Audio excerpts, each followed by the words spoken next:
So on this week's episode of Be More Super, the podcast, we've not got one guest. We've got two guests, and they are awesome filmmakers. It's Marco Bossow and Andy Brown. Marco, did I say your surname right? Because I always worry about surnames. It was close enough. And how do you pronounce it? Bossow. Bosso. Basso. To be honest, it could be my accent, so I do apologise. And That's all good. my guests are awesome cinematographers and directors, producers. Literally, they have got every job title to date with this project, which is Bucketheads, which is on YouTube, and it's doing amazing. So before we jump into Bucketheads, I just want to get to grips with what you do as a career, because I've had special effects supervisors on the show. I've had directors as well, but not cinematographers. So who wants to explain, Marco or Andy, what are cinematographers and what do they do? Marco, you take this one, buddy. You got this. Rep us well. Okay. So the cinematographer's job is essentially everything that you see on screen. He's sort of like the technical director of the image, and his job or her job is to visualize what the director has in mind, essentially. Did I get that right, Andy? Yeah, visualize and execute, certainly. Directors, just like everybody else, come in many forms and skill sets and levels of experience. So the DOP's job is definitely to fulfill their vision and direct other departments into, the best practice or best way to fulfill that vision. And would you say it's to create the look as well of what you see on screen, as you've just said?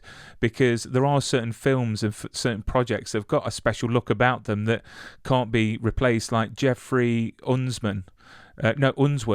That was a legendary cinematographer that worked on Superman and worked on 2001.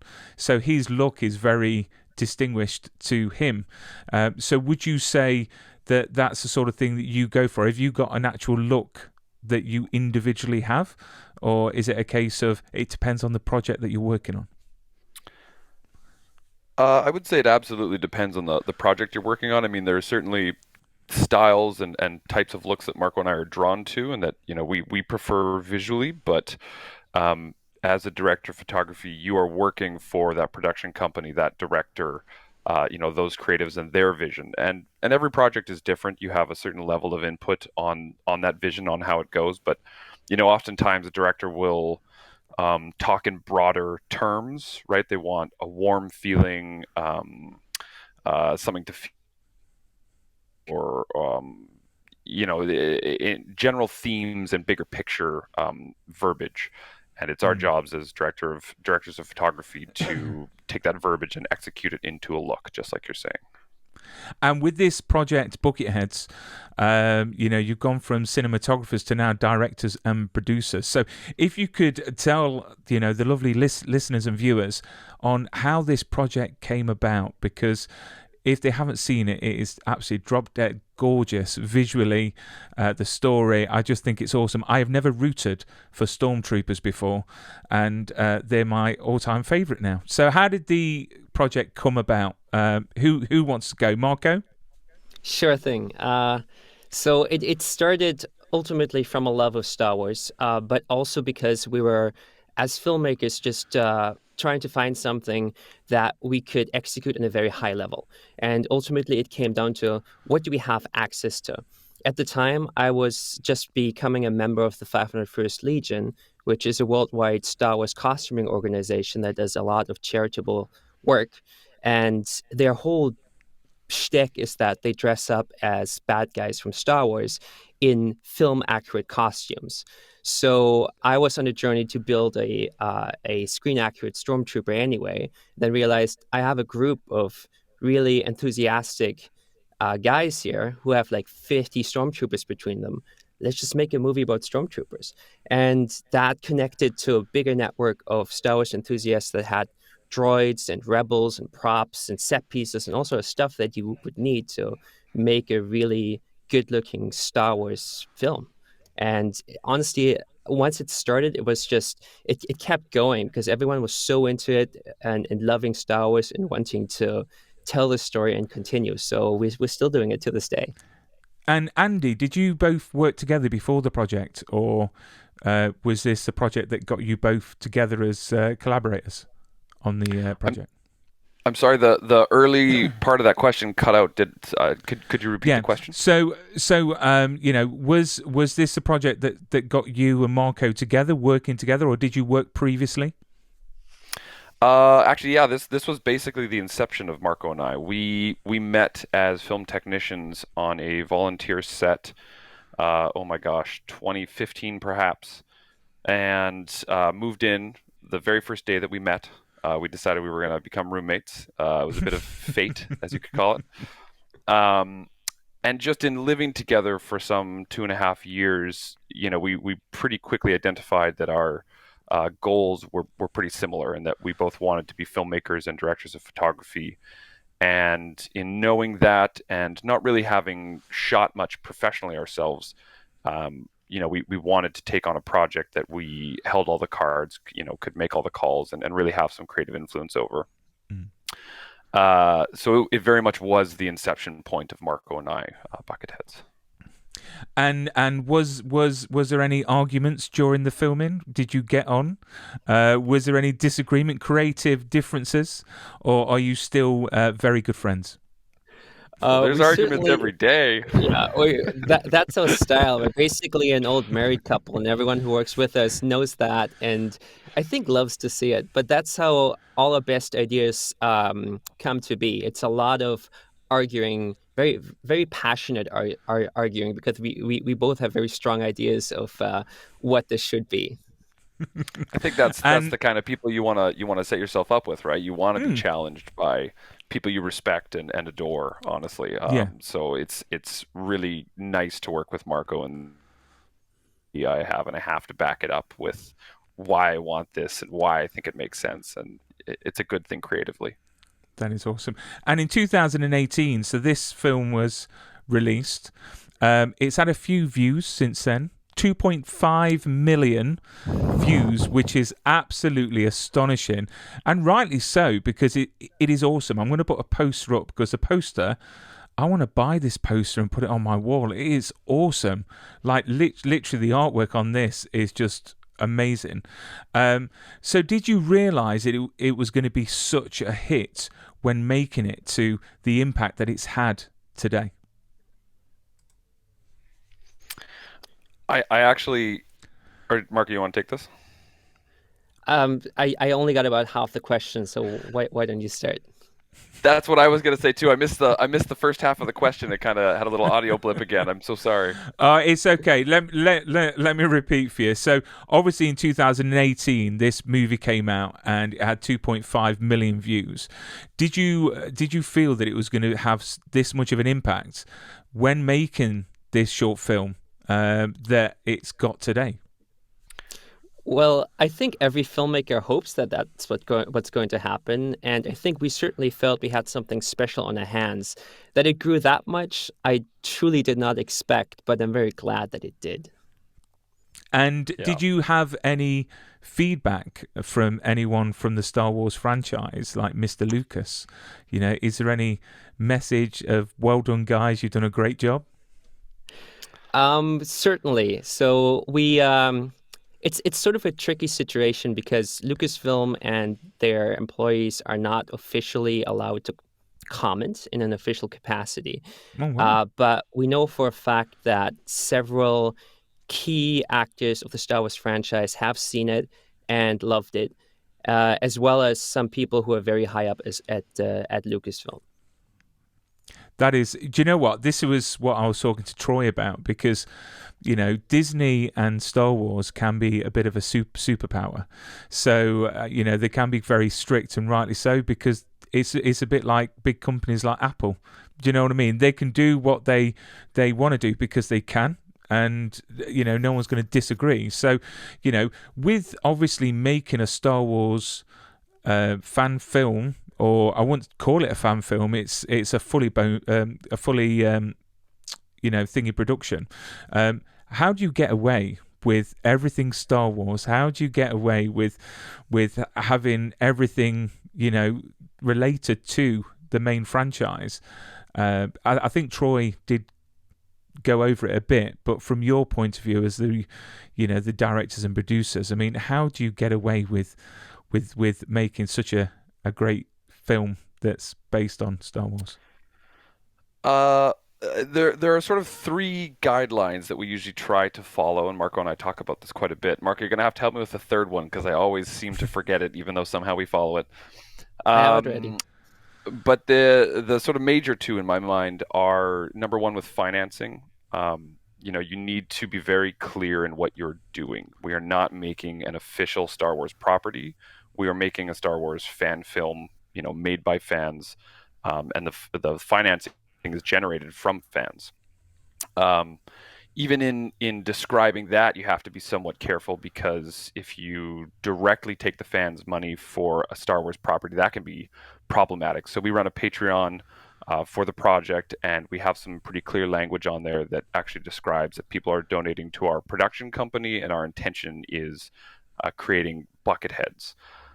So we got to be pretty careful with all sense of monetizing, right? We can't distribute it, we can't sell it, we can't even monetize on YouTube, right? This really is a not-for-profit project. And then the other one is just keeping the scope and the themes and the feeling of the property within what Disney is trying to do themselves, right? We can't go and make an R-rated Star Wars with a ton of gore and viscera and themes that aren't one Star Wars or Disney rather is trying to pursue currently. And we do feel that Bucketheads does fall into that, right? It is about the bad guys, but we're not necessarily exploring their sinister intentions. We're exploring sort of the human elements of that.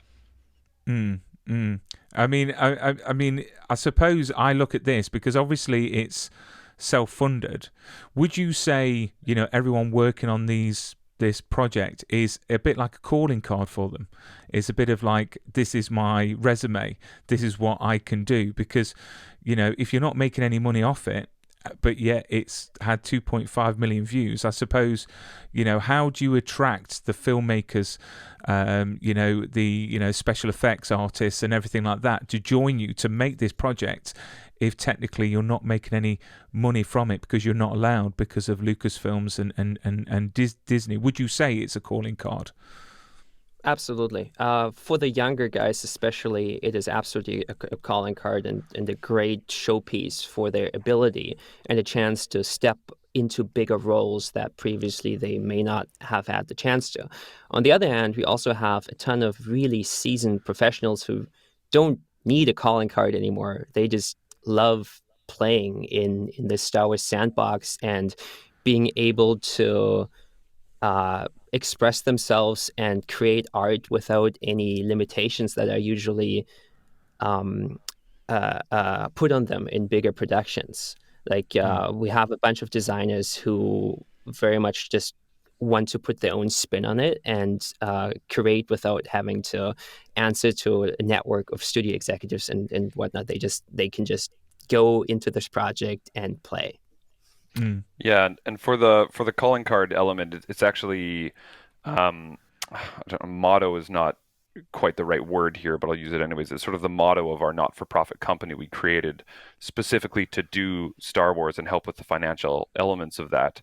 That we endeavor to give people a shot in a role greater than they're already pursuing in professional environments, while having quite a professional setting to test their skill set in. I mean, obviously, I've seen the behind the scenes, and it's incredible. It really is, because I know that someone, when I first saw the write up for this, it said fan made film, and like I was saying to Troy, fan made to me, it gives the impression of someone with a camcorder in their garden, but this is literally off the charts. We see with fresh eyes, the view, the focus on the Stormtroopers. And what I like is the fact that they're not faceless anymore. We're actually getting to know them as people. How did the story come about? How did the idea grow on actually this story that we see on screen? I think, and it's somewhat topical right now, especially because Andor is coming out and being spoken about so much. Mm. I believe we had actually gone to see Rogue One with a mutual friend of ours, and just really enjoyed the story so much. I mean, there are problems to that story, that aren't worth talking about right now, but at its core, it is a well-grounded sort of war piece that really dives into the gravity of the situation of this war. I think better than a lot of Star Wars films had done up to that point. Um, and so after seeing that, I think it was sort of a spark in our minds that we wanted to play in that sandbox and to help tell some of these stories. We really, thought about other films in this vein, and drew inspiration, I suppose you could say, from Jarhead and Band of Brothers in particular, to try and tell a story of individuals playing their role in something greater that maybe they don't even have all the information about. And was there anything that didn't make it to screen in the way of storyline? I mean, I can imagine with Star Wars, it was like a great big explosion on, what ideas came out. I'm sure there's loads of pieces of paper in the dustbin right now of ideas that you had. Is there any ones that you thought, what, we should have had on screen? I mean, hindsight is always 2020, but for the short film in particular, the story didn't actually change very much from what we initially conceived.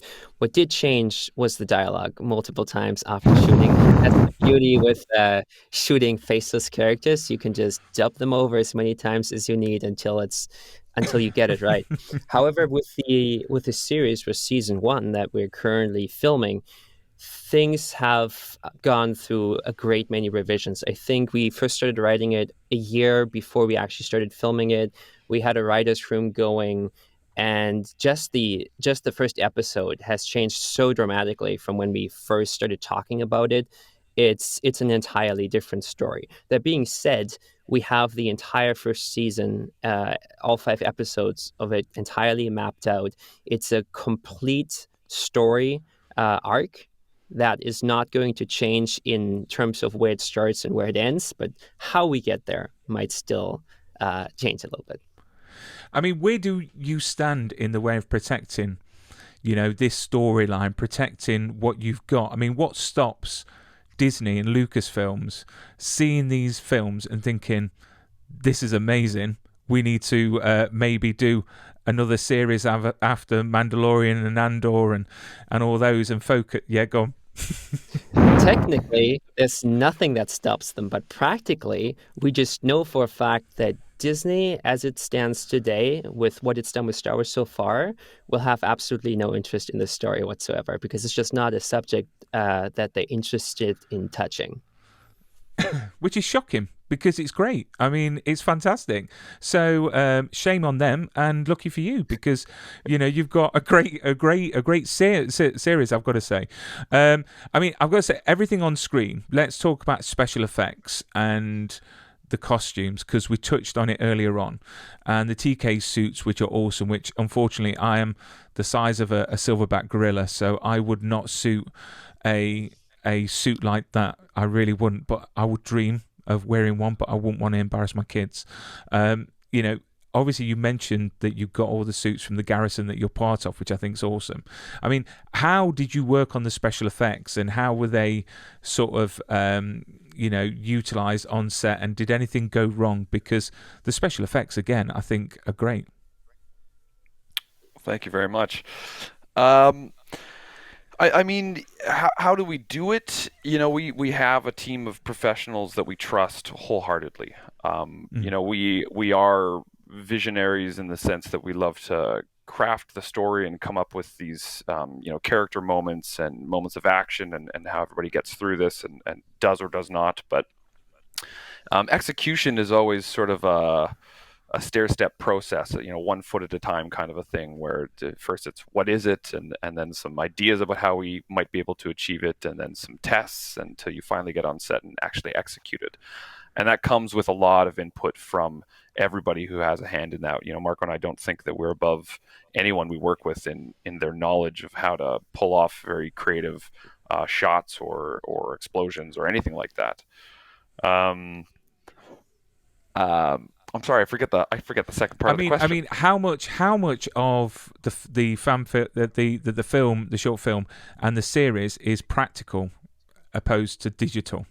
Because I'm a great fan of practical. I really am. I mean, to me, the original Star Wars, for me, hands down, was the best in my opinion, because I think too much CGI can ruin things.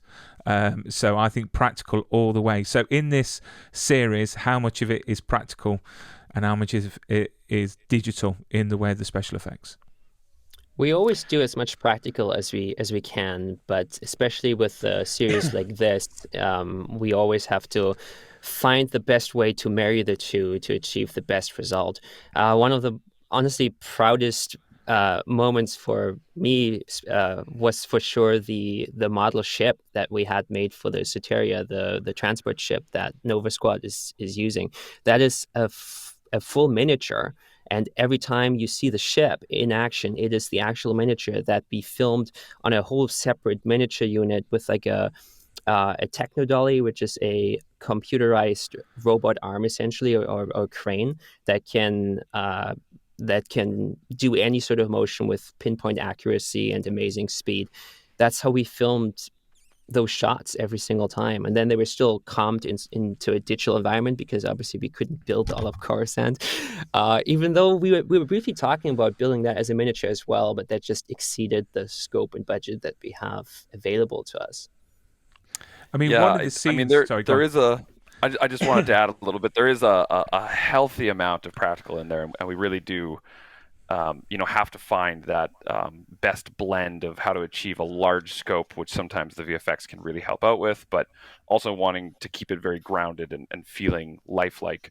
I think for myself, the probably my favorite moment in chapter one, it opens with a large space battle, and then we get down to the ground, and there's a very long take on the ground there of a lot of practical things happening with quite a minor bit of VFX occurring, and that was such a wonderful shot to set up and flesh out and work out. I just remember on the day the number of calls I had to make as, we're calling out ships are flying over and people have to hit practical operable lights on set, and explosion one goes off, and we've got a special effects guy running with a paintball gun shooting effectively spark and dust hits in front of our stormtroopers. Like it was kind of madness. So that was a ton of fun to rehearse and get right, and then really see it come to life with that visual effect blend put on top. It just sounds like a lot of fun. It sounds like that sandbox is definitely a place to be. Running around with stormtroopers and things exploding. I couldn't think anything better, to be honest. I have got some pictures here for everyone to see.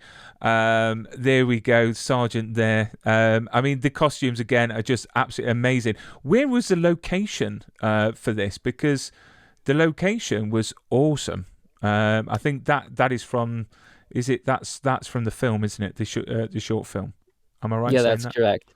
Yeah. We shot both the short film and the opening bit of the series set on Endor at a paintball and airsoft park that just on the outskirts of Vancouver here. And the owner was just really stoked about what we were doing, and it's a very popular location for many productions here in town. Like Supernatural filmed there many times, and tons of other TV shows. But he actually let us use the entire like back third of the lot while active paintball games were happening on the rest of the property. So it was certainly a challenging shoot, but the location was absolutely worth it. Anytime And anytime anybody had to go to the bathroom, they had to put a vest on and put their hands up and walk through the course. I'm not even joking. It was a Yeah. hilarious experience, and we all fretted going to the bathroom because you had to hilarious. walk through active paintballing. That scene there, that ship in the back, is that being put in there? Or is that a real ship that was built? Because that That looks awesome. that is once again a miniature. So in It a way, What? it is real. Well, and interestingly, so this shot that's a miniature, but there's an overhead sort of traveling shot that precedes this, and the paintball course has some very interesting military hardware laying around, and they had two fighter jet wings. So we actually laid two physical fighter jet wings to kind of help flesh out the crash site of the ship from in the overhead shot, their practical fighter jet wings, and then we just dragged them out and VFX'd in that big guy. The magic of film, eh? The magic of film. And then we talk about the casting, because the casting in this is just awesome. I mean, obviously I'm biased because I've had Troy on the show and Lee Shorten. I mean, how did the casting go? I mean, was there, you've got, is it Mark Mayer as well on the project? I mean, was the casting difficult? Was there a lot of recalls, auditions, and was it quite difficult to choose?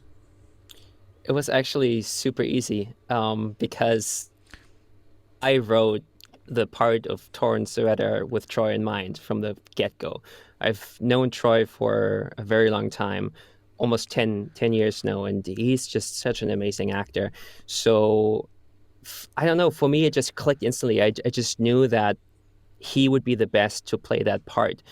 And most other people, we just knew that they were right. I believe the only part that we really openly cast was Nomi in the series, which also ended up being amazingly played by Victoria, who happens to be a good friend of Troy. Everything is just, related in some way. And Mark was honestly just a sort of a lucky story. Hey, Andy? Yeah, Mark, we actually were, I believe, looking for VFX artists at that point, and connected with sort of a VFX incubator here in Vancouver, just to see if we could maybe swap artists or help them out in some sense, and see if they had some VFX artists that could help us out. And in doing that, they were polishing one of their own projects, or had just finished polishing a project that Mark Muir was involved in. And the gentleman we were talking to about all this sort of just opened up that conversation for us and said, hey, I do know Mark, and he is open to these kinds of projects, and I really like what you guys are doing. Maybe you should reach out to him and see if he's interested. And that's exactly what we did. We had I don't even know if it was our locked cut. We had sort of a fine cut done with no VFX involved or anything. And we just kind of cold called Mark and said, hey, we're filmmakers. This is what we're doing. This is the intention. Here's the project. Here's who we'd like you to play. Are you interested? And he responded very well to that and was very interested. And we've sort of struck a friendship since then, and really gotten to work alongside him. It's been a pleasure.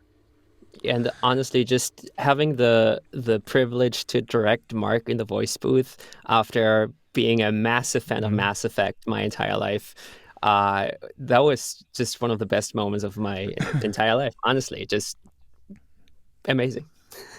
And I just can't wait to see more of him, to be honest. Because the last chapter definitely left you on the edge, waiting for 2023. It needs to come sooner. This is crazy. You're going to give me a twitch. I need to see the next one. But apparently you wrote the entire first season. I wrote this down. First season story outline on a 10-hour road trip from Vancouver to Prince George, British Columbia, I presume, BC, in 2019.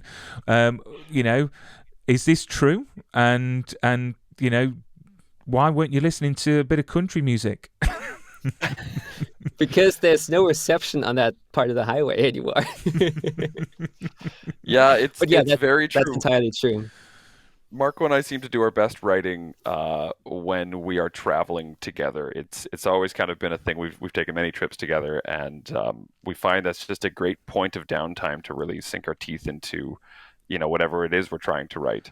But that full, I think at that point actually it was 6 episodes we had fleshed out in that 10-hour drive, sort of where we wanted to take the story and everything, and refined it from there and brought it to this writer's room that we created.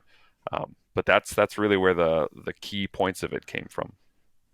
And what can the fans expect from the series to come? I mean, what's the plan with future episodes? Can you share any plans on dates or how many more episodes there's going to be within the next couple of years? It's challenging. I'm going to tell you that. This project is a bit of a juggernaut in the sense that even going back to casting for a moment, the hardest part for casting for me was simply understanding at what pace we're going to be able to make this. Who do we need to cast right now, and who should we hold off on casting because it might be a year or two before they get their on-screen time.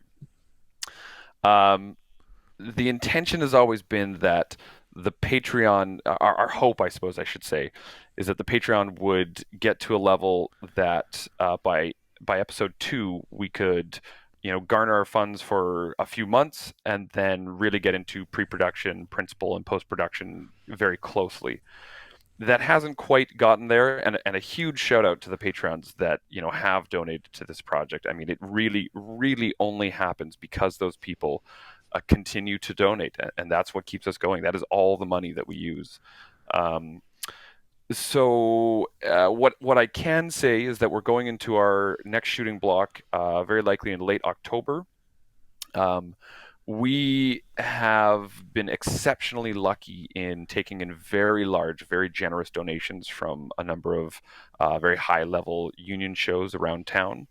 And that has really helped us accelerate our timelines a little bit and build some larger sets and things without fearing the money man and how we're going to be able to pay all these things off. So I would say that we're doing pretty well right now in regards to what materials we have at our disposal and our finances. I think we're probably looking at a mid 2023 for Chapter 3, which will actually just be the supercut of Episode 1 as it was intended to be released. We're not going to release Chapter 3 on its own. It'll be everything edited together with the sort of intros pulled out and credits put in their proper places. And from there, I think, again, we're going to have to see sort of what the fan reception is. But I think that we probably can achieve Episode 2 quicker than we've done Episode 1. So basically, in a nutshell, everyone needs to get onto Patreon. They need to support. I mean, are you offering fans to purchase merchandise, or are you not allowed to do that? Actually, I suppose you're not allowed to do that because it's Star Wars. Damn Disney! I know, it's the hardest thing. Remember that awesome poster you showed at the beginning? You were asking if you can buy it.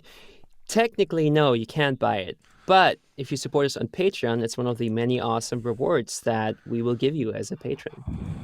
So that's sort of how we've gotten around that. Yeah, we really did want to, and we have created quite a bit of merchandise for Nova Squad and Bucketheads, and we really thought hard about opening a shop and being able to sell stuff, but we just didn't want to jeopardize the project in that way. So I think the Patreon is the best way forward in that. But we got lots of great goodies, digital and physical, that we reward those patrons with.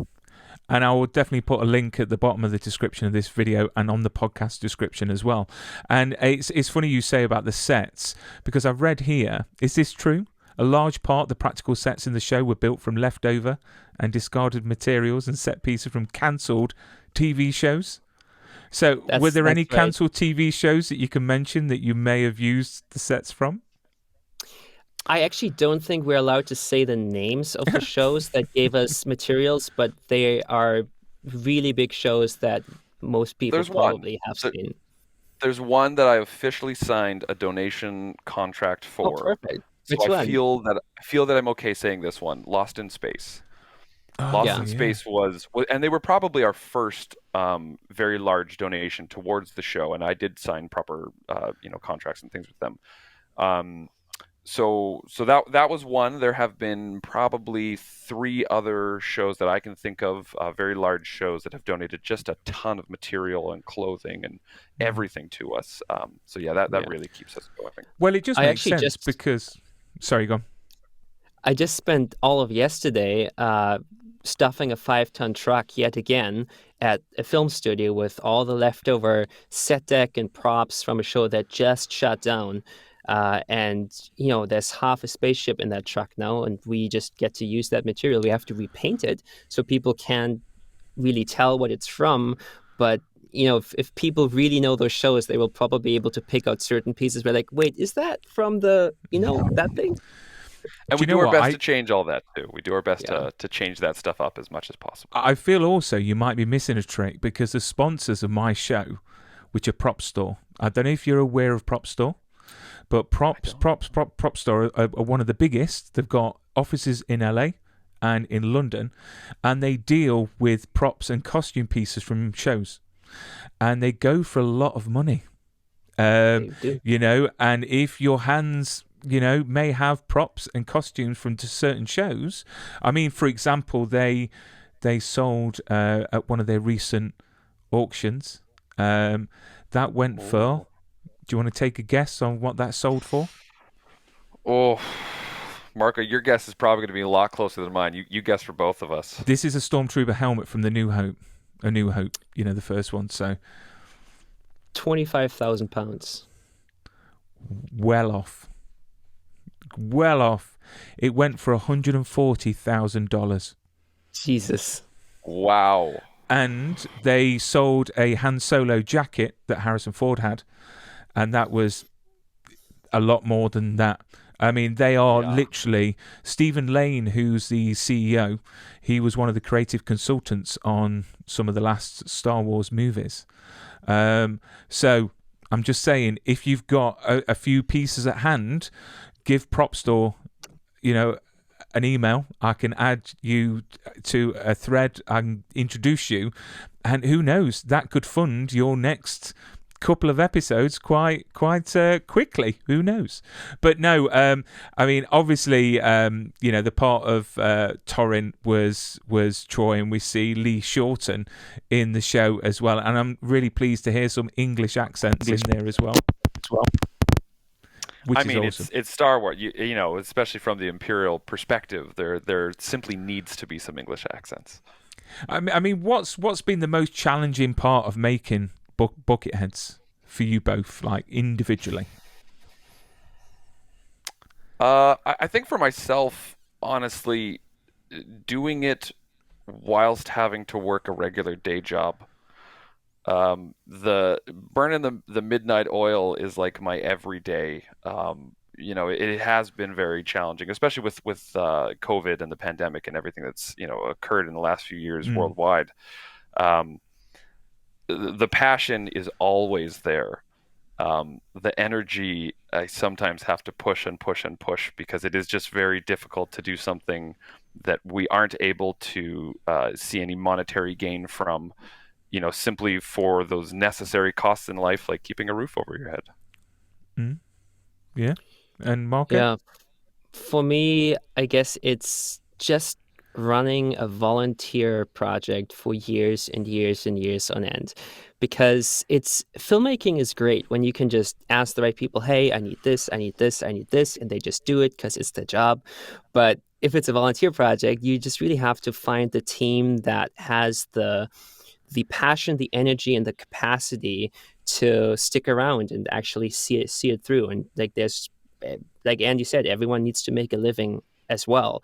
So just having to keep pushing really and drive this project, even though there's no monetary gain, and keep asking people for new favors and can you do this? Can you do that? We need this. It's a lot of work. It's a lot of energy, but it's also in some ways the best job in the world, you know? And you often forget that this is a project of passion, because literally you've got your day jobs, you have got your own careers, and this is sat at the side of it. I mean, have you got plans in the future for this, or is it a case of you're going to always do Star Wars, or would you consider maybe making other series based on other things out there? Absolutely, we would, and you know, we do have many projects on the go outside of Star Wars as well. You know, ones that are original stories, whether they're from us or from other filmmakers that we're working alongside. You know, we are just passionate filmmakers at our core.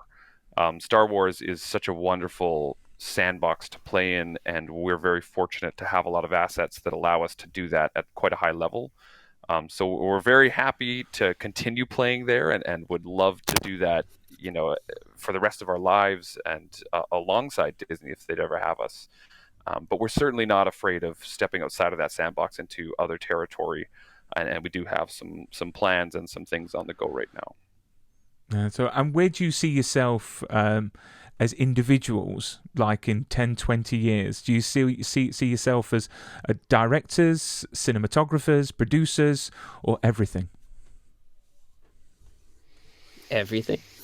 I think everything. Yeah, it's funny because you come into film and like the first thing anybody who knows their salt teaches you is don't do everything. Mm-hmm. It's there's too many facets to filming, too many cards, and you get a bit lost, and things go to the wayside. But I think as Marco and I have taken on Bucketheads, we have enjoyed, initially coming into it thinking, okay, we want to be simply DOPs, but now having quite a good bit of experience directing and producing as well. They're all wonderful jobs and have unique challenges to them, and really I enjoy every aspect of it. So I think, if I could put my career wherever, my heart lies in 20 years, I would love to be a director, producer, director of photography. Maybe not all three of those titles on any project, but certainly, fulfilling those job roles in different moments. And who's your favorite directors out there? And you can't choose George Lucas. There's got to be someone else. And it's a bit different than I style as a director of photography, but Wes Anderson. I think Wes Anderson is such a wonderfully quirky mind, and the way that his films are pieced, stories are intertwined in such a innocent manner, almost, even with somewhat sinister content. There's murders and deaths and things like that, but I just really love the way that Wes Anderson ties together all these unique character perspectives into sort of one grandiose story. And what about you, Marco? I have to confess that I'm just blanking on the last name. There we go. I absolutely love Edgar Wright and his work. I just had to Google his last name. I knew it was Edgar. That is fun. Yeah. And which Star Wars movie is your favorite, and why? Empire Strikes Back, because it's the best one. Oh, Andy, do you agree or disagree? I put it as a hard number two. I'll say, like, it's very close to my number one.